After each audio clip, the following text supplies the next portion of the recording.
Before I begin, if you've ever lived through betrayal like this, or felt invisible inside your own home, please leave a comment, and subscribe to Voice of Legends. Your support tells me I'm not telling this story alone.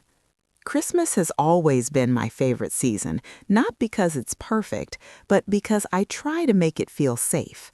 I like the quiet mornings when the house smells like cinnamon and coffee, the soft glow of lights before the sun comes up, the feeling that for just a few days the world might slow down enough to breathe. I never expected that this Christmas would be the one that finally showed me where I stood in my own marriage. It started casually, the way life-altering moments often do. I was folding laundry on the couch, one sock inside the other, when my husband, Daniel, walked in scrolling on his phone. He didn't even look up when he said it. He just said, "Oh, by the way, my parents, my sister, her kids, and Uncle Ray are coming for Christmas. They'll be here for about 10 days. He said it like he was mentioning the weather, like it was something that had already been decided by some higher authority that didn't include me.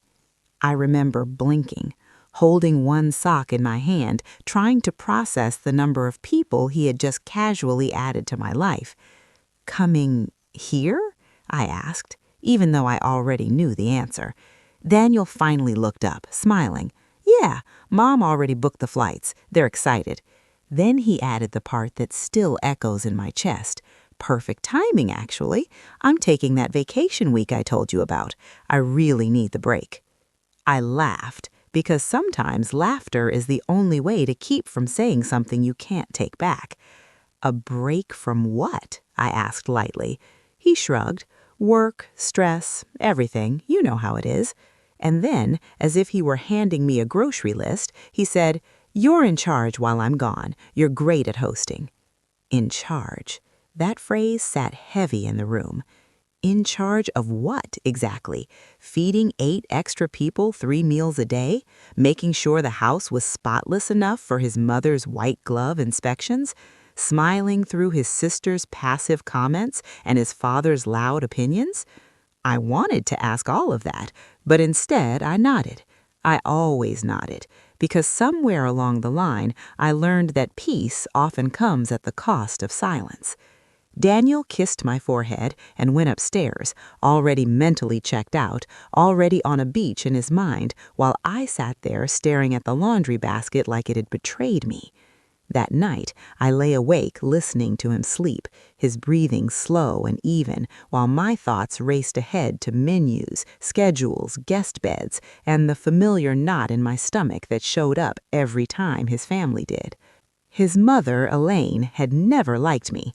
She was polite in the way that cuts deeper than open cruelty. She'd smile and say things like, "You must be tired," while glancing at a dust speck I hadn't noticed.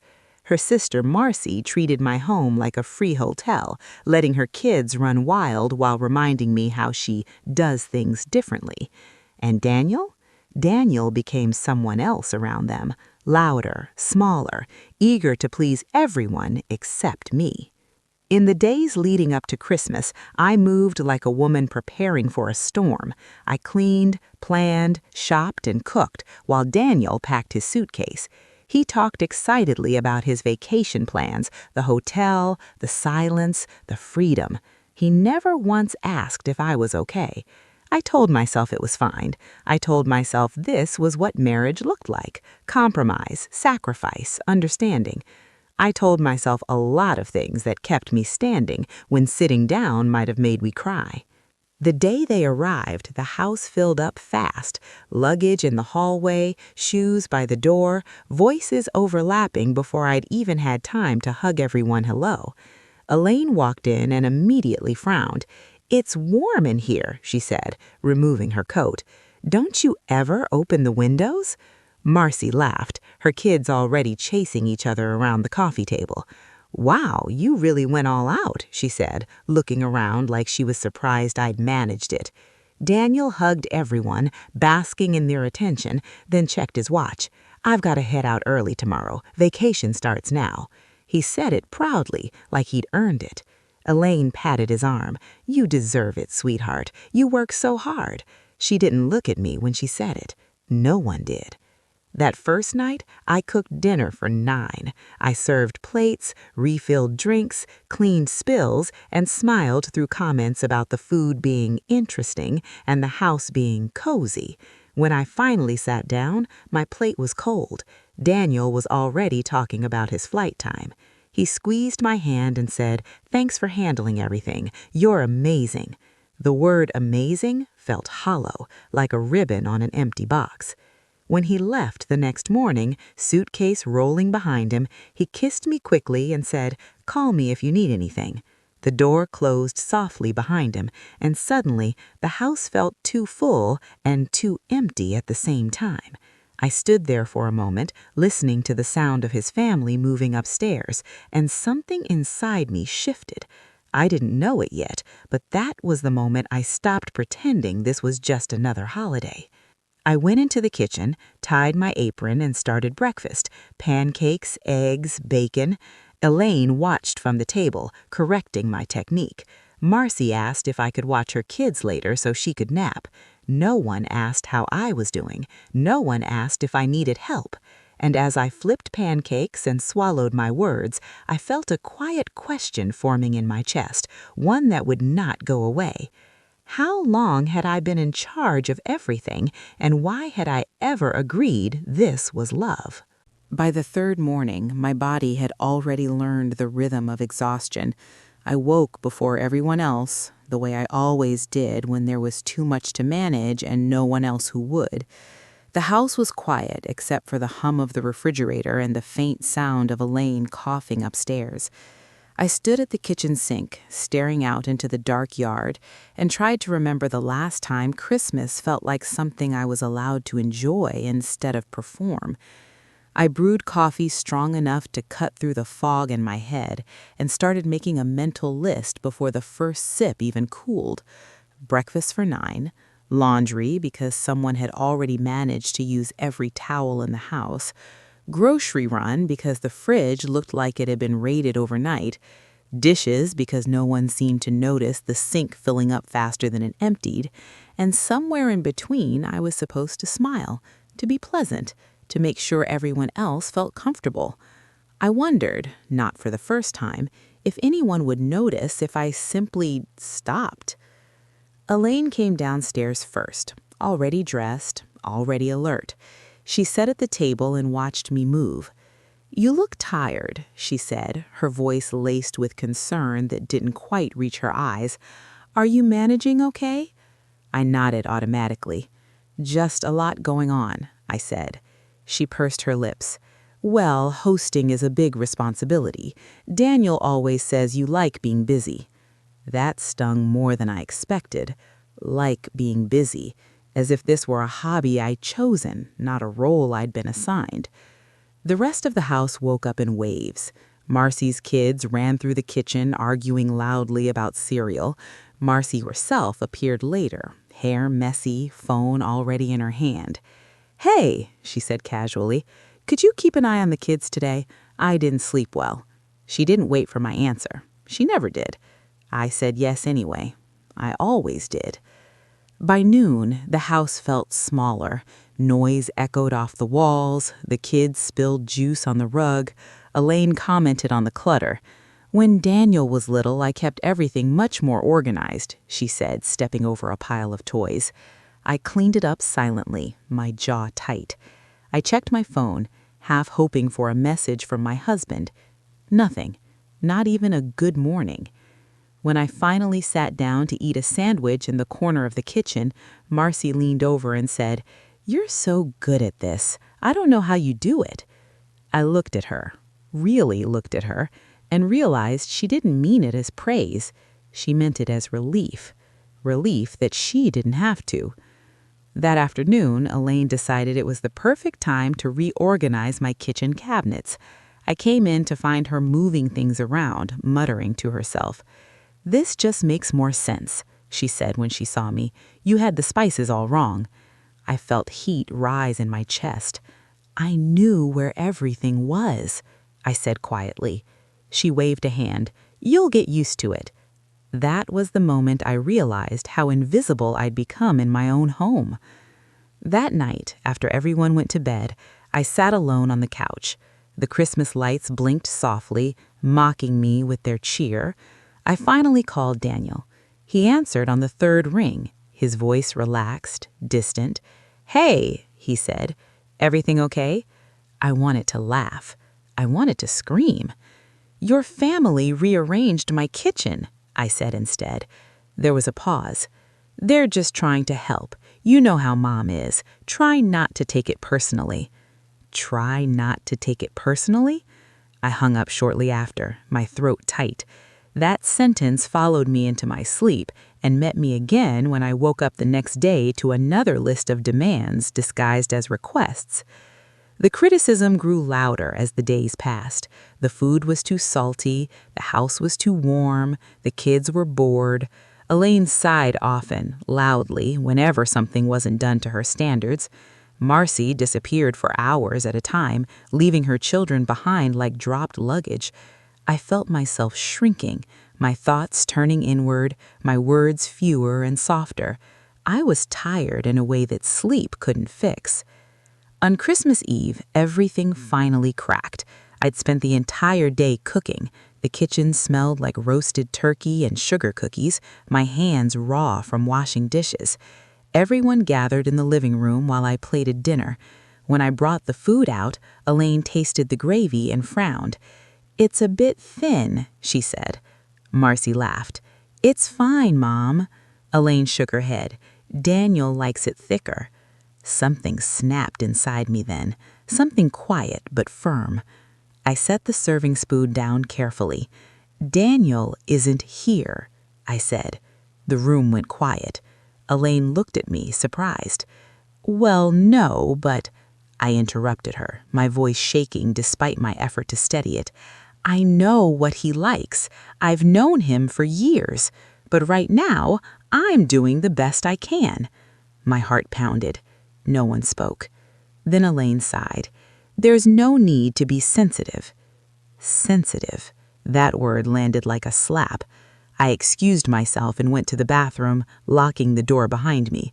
I stared at my reflection, eyes rimmed red, face drawn. I didn't recognize the woman looking back at me. She looked smaller than she used to, like she'd been folded into herself too many times. I cried silently, my hand over my mouth, until the tears slowed. And in that quiet space, something else surfaced, a realization I'd been avoiding. I wasn't overwhelmed because Christmas was hard. I was overwhelmed because I was alone in a room with people who expected me to disappear for their comfort. When I came back out, dinner resumed awkwardly. No one mentioned what I'd said. No one apologized. The next day, Christmas morning, I went through the motions. Gifts were opened, children laughed, Elaine commented on the wrapping paper, Marcy complained about the coffee. I smiled and passed out presents I'd bought, wrapped, and labeled myself. Later that afternoon, I stepped outside for air. The cold hit my lungs, sharp and clean. I stood there, looking up at the gray sky, and felt something settle inside me. A calm, steady decision. I was done carrying this alone. That evening, after everyone went to bed, I sat at the table with my phone. I didn't call Daniel this time. I texted him. I told him I was exhausted. I told him his family needed to start helping or they would need to find somewhere else to stay. I didn't soften it. I didn't apologize. When he replied hours later with, "We'll talk when I get back," I felt strangely relieved because for the first time, I knew exactly what I needed to say. The next morning, I gathered everyone in the living room. My hands shook, but my voice held. I told them I needed help, real help, cleaning, cooking, watching the kids. Elaine looked offended. Marcy looked confused. "We're guests," Elaine said. I nodded. "And I'm not staff." Silence filled the room. It wasn't resolution, not yet, but it was the beginning of something I'd been denying myself for a long time. My voice. The silence after I spoke felt heavier than all the noise that had filled the house all week. Elaine sat stiffly on the couch, her lips pressed into a thin line, as if she were deciding whether I had crossed some invisible boundary she alone enforced. Marcy glanced between us, clearly uncomfortable, her phone forgotten in her hand for once. The kids sensed the shift, too. They stopped fidgeting and stared at the floor like animals that knew a storm was about to break. "I don't understand," Elaine said finally, her voice calm but sharp underneath. "We're family. This is what family does. We come together for the holidays." I nodded slowly. "Yes," I said, "family comes together. That means everyone helps, everyone contributes. It doesn't mean one person carries everything while everyone else relaxes." My voice didn't rise. That surprised me. It felt steady, like I'd already crossed a line inside myself and there was no going back. Marcy let out a small laugh, the kind people use when they're trying to make tension disappear. "I mean, if you wanted help, you could have just said something sooner," she said. That's when I looked at her, really looked at her. "I've been saying it," I replied quietly. "I just wasn't raising my voice." Her smile faded. She looked away. Elaine stood up then, smoothing her sweater. "Daniel never complained," she said. "He always said you had things under control." That sentence landed exactly where the truth lived. I swallowed. "Daniel isn't here," I said again, "and even if he were, I don't exist to make things easy for everyone else." For a moment, I thought she might argue. Instead, she sat back down, her expression cool. "We'll see what Daniel has to say about this," she replied. Something in me loosened then. That old fear, the one that told me I had to wait for my husband to validate my feelings before they were real, finally lost its grip. "You can talk to him, but this is my home too, and this is what I need." No one responded. The meeting ended without resolution, but the air had changed. I could feel it in my chest, in the way my shoulders dropped just a little. The rest of that day was awkward. Elaine washed dishes loudly, clanking plates like punctuation. Marcy half-heartedly helped with dinner, sighing as if every task were a personal inconvenience. It wasn't perfect, but it wasn't invisible anymore either. And strangely, that was enough to get me through the night. 2 days later, Daniel came home. I heard the front door open and close, his suitcase rolling across the floor. My stomach tightened, but I didn't rush to greet him. I stayed where I was, sitting at the kitchen table, a cup of cold coffee in front of me. He walked in, smiling, sun-touched and relaxed, and said, "Hey, I'm back." Then he looked around, taking in the tension like humidity in the air. "Everything okay?" he asked. I gestured to the chair across from me. "Sit," I said. He hesitated, then sat. Elaine and Marcy hovered nearby, pretending not to listen while listening to everything. I took a breath. "Your family came here expecting a full-service holiday," I said. "You left me in charge without asking if I could handle it or if I wanted to, and when I asked for support, I was told I was being sensitive." His brow furrowed. "I didn't mean—" I held up a hand. "Let me finish." I told him everything. The exhaustion, the criticism, the way his mother rearranged my kitchen, the way his sister left her kids with me without asking, the nights I cried in the bathroom so no one would hear. I didn't rush. I didn't soften it. I watched his face change as the words settled in. Elaine cleared her throat. "Daniel, we didn't mean any harm," she said. "She just seemed overwhelmed." I turned to her. I was overwhelmed because I was alone. Daniel looked between us, his jaw tight. "Why didn't you call me?" he asked quietly. "I did," I replied. "You told me not to take it personally." That was the moment something shifted in him. He looked down at his hands, then back at me. "I'm sorry," he said. The words sounded unfamiliar in his mouth, like he hadn't practiced them enough. I nodded. "That's the problem," I said. You didn't realize because you didn't have to. We talked for hours that night about expectations, about boundaries, about how often my silence had been mistaken for agreement. Elaine and Marcy eventually retreated upstairs, leaving us alone. For the first time in a long while, I felt like he was actually listening, not just waiting for his turn to speak. The next morning, things were different. Not magically fixed, but different. Daniel got up early and made breakfast. He asked his mother to help clean up. He told Marcy she needed to watch her kids. Elaine bristled, but she complied. Marcy rolled her eyes, but she stayed. It wasn't perfect. It was awkward and stiff and clearly new for everyone, but it was real. On the last night before his family left, I stood in the living room looking at the Christmas tree.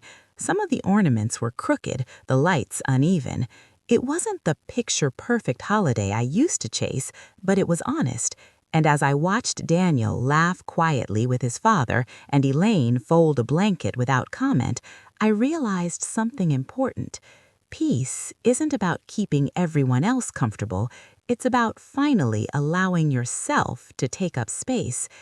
When the house emptied the next morning, I felt a strange mix of relief and sadness.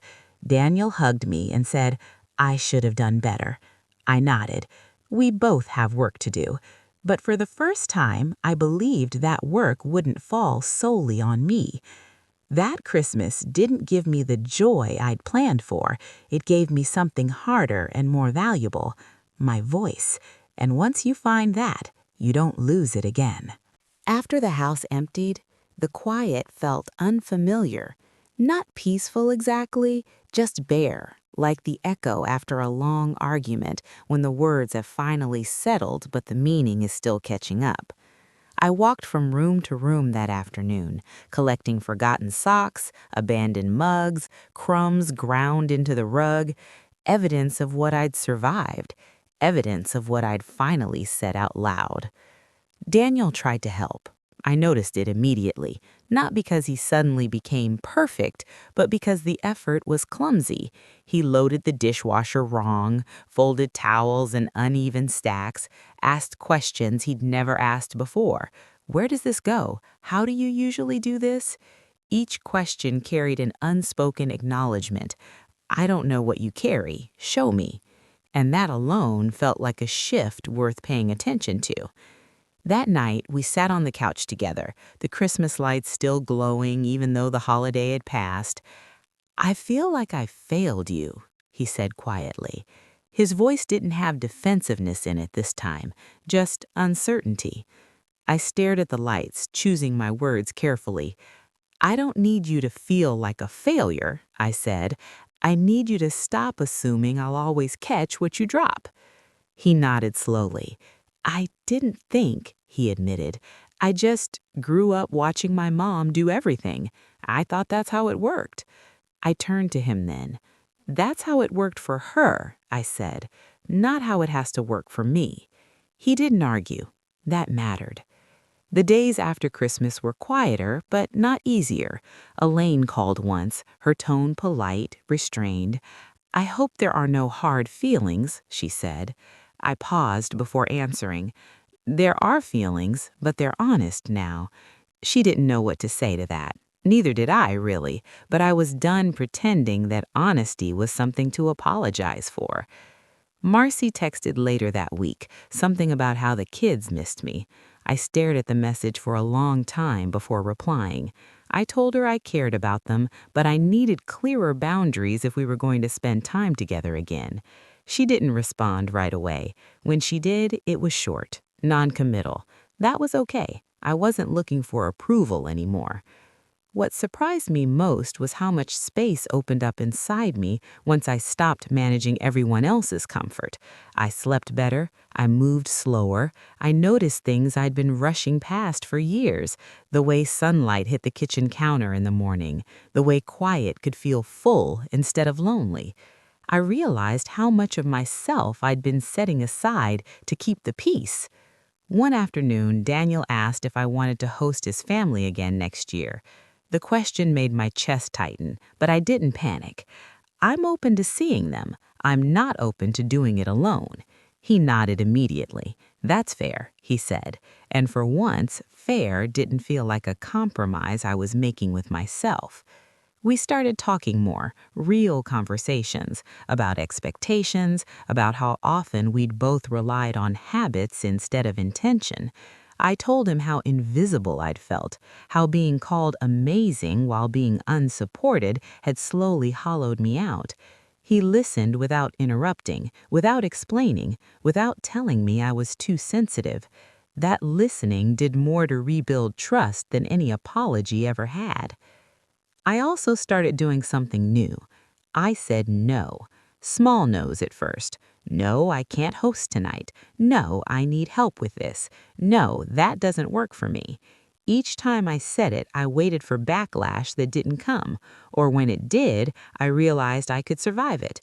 The world didn't end when I stopped overextending. It just got quieter.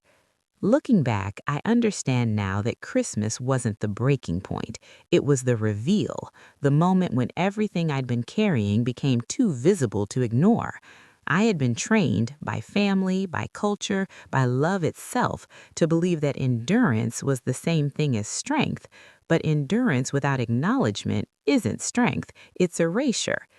I don't tell this story because everything is perfect now. It isn't. Daniel still forgets sometimes, his family still has moments, and I still have to remind myself that my needs don't require permission. But something fundamental has changed. I no longer disappear to keep the holiday bright for everyone else. That Christmas taught me a lesson I carry into every season now. Being in charge doesn't mean being alone. Love doesn't mean silence. And if someone hands you responsibility without respect, you are allowed to put it down. I didn't ruin Christmas by speaking up. I saved myself. And that was the gift I didn't know I needed. January arrived quietly, without ceremony. No lights, no guests, no performance, just the sound of rain against the windows and the unfamiliar feeling of space in my own days. I hadn't realized how much of my identity had been wrapped around anticipation, planning for the next need, the next visit, the next moment someone might require something from me. Without that constant pull, I felt unsteady at first, like I'd stepped off a moving walkway and my legs were still trying to catch up. Daniel noticed the change before I said anything. "You seem different," he said one evening as we cleaned up after dinner together. Not me cleaning and him hovering, together. I dried a plate slowly. "I feel different," I replied. He nodded, thoughtful. "In a good way?" I considered it. "In a real way," I said. He smiled softly, like he understood more than I'd expected. But real doesn't always mean comfortable. There were moments when the old patterns tried to reassert themselves. One weekend, Daniel casually mentioned his parents might want to come stay in the spring. The familiar tightness crept into my chest. I didn't lash out. I didn't shut down. I simply said, "Let's talk about what that would look like." He paused, surprised, then nodded. "Okay," he said. That one word carried more respect than 100 empty reassurances ever had. We sat down later and talked logistics, how long, where they'd sleep, who would handle meals, what boundaries needed to be clear from the start. I watched him take notes, actually take notes, and something inside me eased. Not because I trusted that everything would go perfectly, but because I trusted that I would be heard if it didn't. Elaine called again near the end of the month. This time her voice was softer. "I've been thinking about Christmas," she said. "I suppose I've gotten used to certain arrangements." I waited. Silence has a way of inviting truth. "I didn't realize how much I expected from you," she continued. "It wasn't an apology, not exactly, but it was closer than I'd ever gotten." "Thank you for saying that," I replied, and I meant it. Gratitude doesn't require full repentance. Sometimes it just needs acknowledgement. Marcy remained distant, but that distance felt healthier than the closeness we'd had before. I no longer received last-minute requests or guilt-laced messages. When she did reach out, it was clearer, more respectful. Or maybe I was just clearer now. It's hard to tell where other people change and where you finally stop bending. One afternoon, as I reorganized the kitchen, putting everything back where I liked it, I laughed out loud. Not because something was funny, but because it felt absurd that I'd ever believed my preferences didn't matter, that I'd let someone else rearrange my life and call it help. I moved the spice rack back to its familiar place and felt a quiet satisfaction settle in my chest. I started doing things just for myself, small things at first, morning walks without checking my phone, reading in the evening without apologizing for being unavailable, saying no to plans that felt more draining than nourishing. Each choice felt like reclaiming a small piece of ground I hadn't realized I'd lost. Daniel and I argued sometimes, but the arguments were different now, less about defensiveness, more about understanding. When I told him something hurt, he didn't rush to explain why he hadn't meant it that way. He asked why it hurt. That question alone changed everything. I stopped feeling like I had to build a case for my own feelings. One night, we talked about the future, about kids, about aging parents, about the kind of partnership we wanted to be when things got harder, not easier. "I don't want to repeat what I grew up with," he said quietly. "I don't want you to disappear." I reached for his hand. "Then don't let me," I said, "and don't ask me to." There are still moments when I catch myself slipping, over-preparing, over-explaining, over-giving.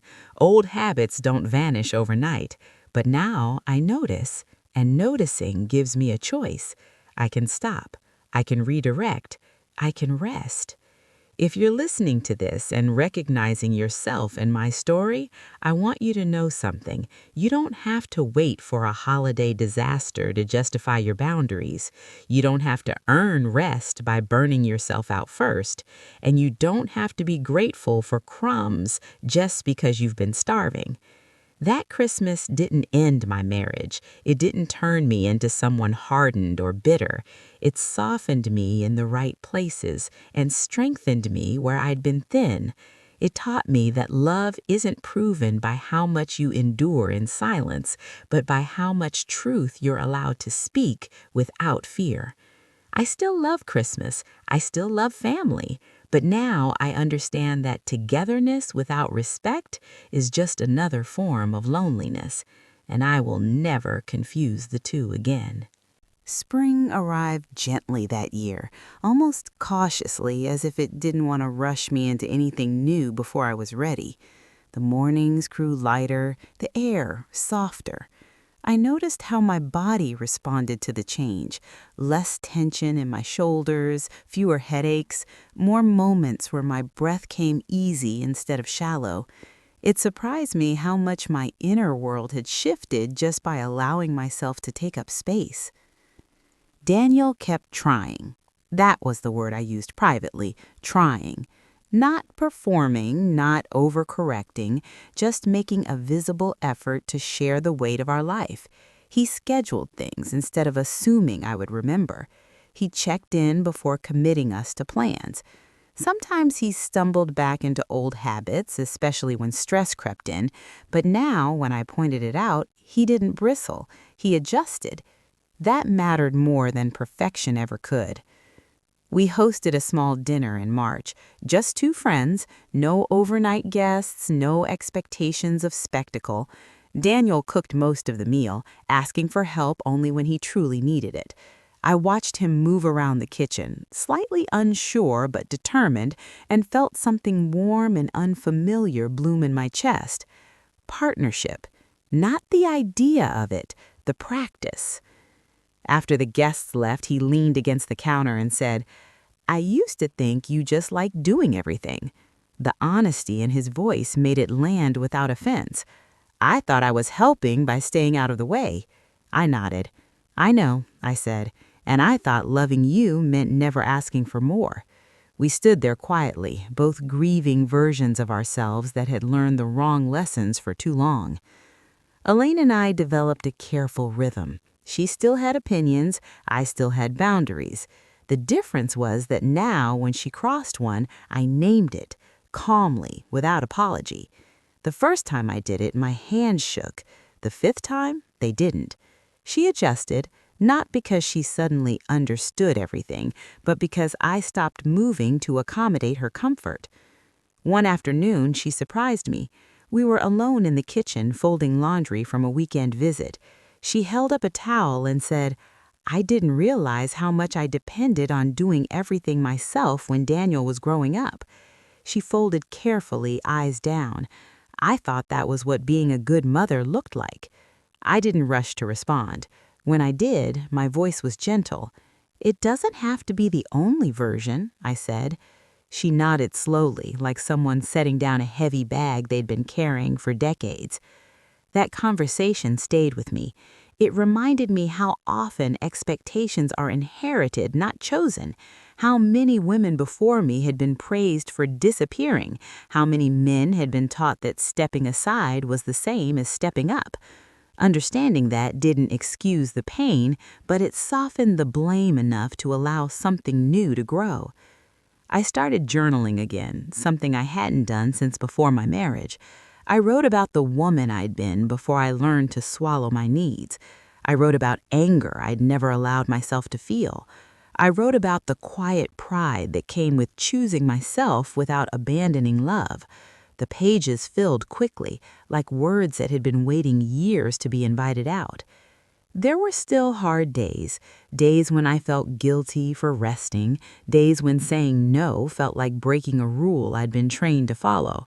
On those days, I reminded myself that discomfort doesn't mean danger, that growth often feels like loss before it feels like freedom. One evening, Daniel asked me what I wanted next Christmas to look like. The question caught me off guard.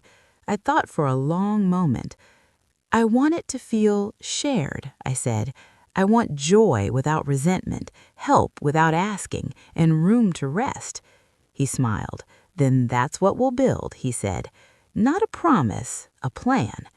The biggest change, though, wasn't in him or his family. It was in me. I no longer waited until I was exhausted to speak. I no longer softened truths to make them easier to swallow. I trusted myself to know when something wasn't right, and I trusted my voice to say so. If you're listening and wondering whether it's too late to change the story you're living, let me tell you this. Awareness is the beginning, not the end. Boundaries aren't walls, they're doors with handles on both sides. And love that requires your silence is not love that will sustain you. That Christmas taught me something I carry into every relationship now. When someone tells you to take charge while they take a break, you're allowed to decide what that charge actually includes. You're allowed to redefine the terms, and you're allowed to walk away from roles that cost you your sense of self. I didn't lose my family by speaking up. I found myself, and that changed everything. By the time summer arrived, I realized something subtle but important had changed in the way I moved through the world. I no longer entered rooms scanning for what needed fixing. I no longer measured my worth by how smooth everything felt for everyone else. That reflex had lived in me for so long that its absence felt strange at first, like a phantom limb. But with every passing week, the quiet grew more familiar. Daniel noticed it too. "You don't rush anymore," he said one morning as we drank coffee on the porch. "You used to move like you were always late for something." I smiled faintly. "I was," I said, "late for myself." He nodded, absorbing that the way he now absorbed most things, slowly, with care. That summer, his family visited again, shorter this time, planned, discussed, agreed upon. I didn't deep clean for days beforehand. I didn't stock the fridge like we were preparing for a siege. I cooked one dinner and suggested takeout the next night. When Elaine offered advice, I thanked her and chose what to keep. When Marcy asked if I could watch the kids for just a bit, I checked my energy before answering. Sometimes the answer was yes, sometimes it wasn't. The world kept turning either way. There was a moment, small but telling, when Elaine reached for a dish towel after dinner without comment. No sigh, no pointed glance in my direction, just action. I watched from across the room, surprised by the wave of emotion that rose in my chest. It wasn't triumph, it was relief, the kind that comes when you realize you're no longer alone in a role you never volunteered for. Later that night, Daniel wrapped his arm around me and whispered, "Thank you for not doing everything." I laughed softly. "You're welcome," I said. And for the first time, that sentence didn't feel like a joke. I began to understand how deeply my old patterns had shaped my sense of safety. I used to believe that if everything ran smoothly, I would be okay, that if no one was upset, I was doing my job. Letting go of that belief felt like stepping onto unstable ground. But slowly, I learned that safety built on self-erasure isn't safety at all. It's a fragile truce that always asks you to give more. There were moments when guilt tried to creep back in, when I rested while others worked, when I said no and watched disappointment flicker across someone's face. In those moments, I reminded myself that discomfort isn't the same as harm, that other people's feelings are not emergencies I am required to solve. One evening, I caught myself enjoying a quiet hour alone while Daniel entertained his family. A sound of laughter drifted down the hallway, and instead of feeling pulled toward it, I stayed where I was, reading, breathing, existing without explanation. The realization hit me gently but firmly. This is what balance feels like. Not equal in every moment, but shared over time. I thought often about the woman I'd been before that Christmas, how tired she was, how practiced her smile had become, how convinced she was that love meant endurance. I felt compassion for her now instead of frustration.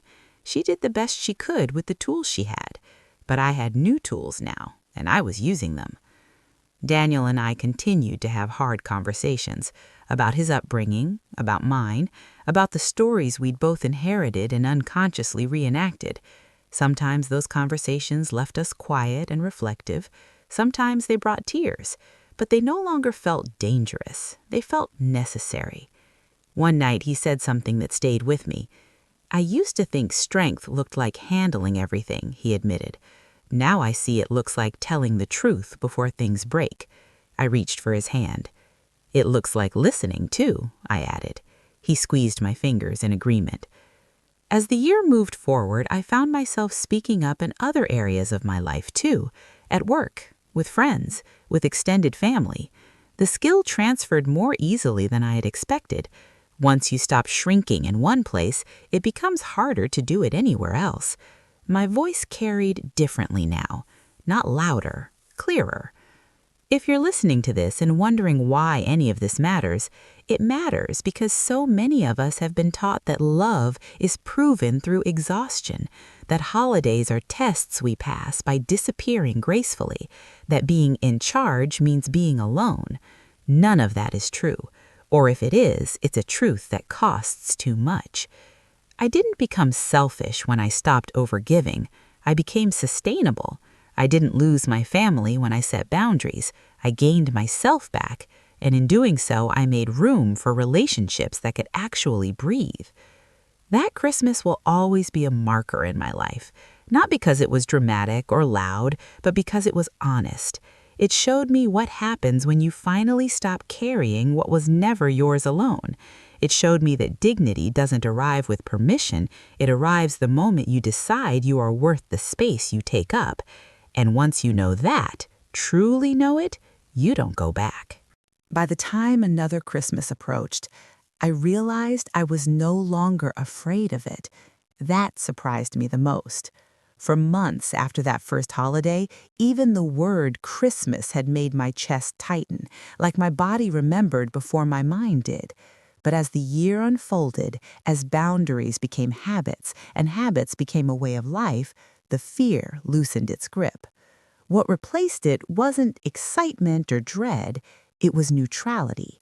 And neutrality, I learned, is a quiet kind of freedom. In early November, Daniel asked me, carefully, what I wanted to do for the holidays. Not what his family expected, not what was easiest, what I wanted.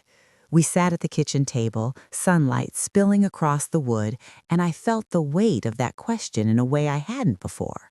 I didn't rush to answer. I didn't soften it. I thought. I want peace, I said finally. I want shared responsibility, and I want to know that if something feels too heavy, I can say so without it becoming a problem. He nodded immediately. Then that's the plan, he said. No debate, no hesitation, just agreement. That moment told me more about how far we'd come than any grand gesture ever could. We decided his parents would visit for a few days before Christmas, not over it. We agreed on meals ahead of time. Elaine would cook one night. Daniel would handle breakfast every morning. Marcy wasn't invited to stay this time, a decision that felt both firm and kind. I didn't feel guilty about it. I felt clear. When Elaine arrived, I noticed the way she looked around the house, not critically, curiously, as if she were seeing it for the first time. She commented on the warmth, on the light, on how calm everything felt. "You've made it nice," she said. I smiled. "We have," I replied, and I meant it. There were moments of tension, of course. Old habits don't disappear completely. They wait quietly for moments of stress. But this time, when Elaine began offering unsolicited advice, Daniel gently stepped in. "Mom, we've got it," he said. I watched her pause, then nod. The exchange lasted seconds, but it echoed loudly inside me. I hadn't had to defend myself. I hadn't had to prove anything. I was simply supported. On the night before she left, Elaine surprised me again. We were alone in the living room, the house quiet, the lights dim. "I used to think being needed was the same as being valued," she said suddenly. I looked at her, startled. "I'm realizing those aren't the same thing." I didn't rush to respond. When I did, my voice was soft. "They're not," I said. She nodded slowly, like someone finally understanding a language they'd been speaking wrong their entire life. After she left, Daniel and I prepared for Christmas, just the two of us. No guests, no schedule, no performance. We decorated slowly, laughing when we tangled the lights, leaving ornaments crooked because fixing them didn't matter. On Christmas morning, we stayed in our pajamas until noon. We ate cinnamon rolls off paper towels. We didn't rush anywhere. And for the first time, Christmas felt like something that belonged to me too. I thought about the woman I'd been a year earlier, the one folding laundry when her life quietly changed direction, the one who thought being in charge meant carrying everything alone.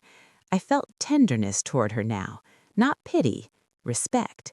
She'd survived long enough to learn something better. What I understand now is this: the breaking point wasn't about Christmas, it was about permission. I had been waiting for permission to rest, to ask, to say no, to matter. I'd been hoping someone would notice my exhaustion and rescue me from it. But rescue doesn't come that way. It comes when you decide your limits deserve acknowledgement, even if no one else is ready. Daniel and I are still learning. We still misstep. We still have to check ourselves when old patterns resurface. But the foundation is different now. It's built on awareness instead of assumption, on conversation instead of silence, on shared effort instead of quiet sacrifice. If you're listening to this story and feeling seen, I want you to hear this clearly. You are not difficult for wanting support. You are not selfish for needing rest. And you are not failing anyone by refusing to disappear for their comfort. Love that costs you your voice will eventually cost you yourself. That Christmas gave me something no gift ever had. It gave me clarity. It showed me that being in charge doesn't mean being alone unless you accept that version of it. And I don't anymore. I no longer confuse endurance with love. I no longer decorate my exhaustion and call it tradition. I no longer host at the expense of my dignity. And because of that, the relationships in my life are quieter, steadier, and more real. This is where my story settles, not in perfection, not in revenge, but in balance, in truth, in a life where I am present not because I am needed, but because I am valued. And that, finally, is enough.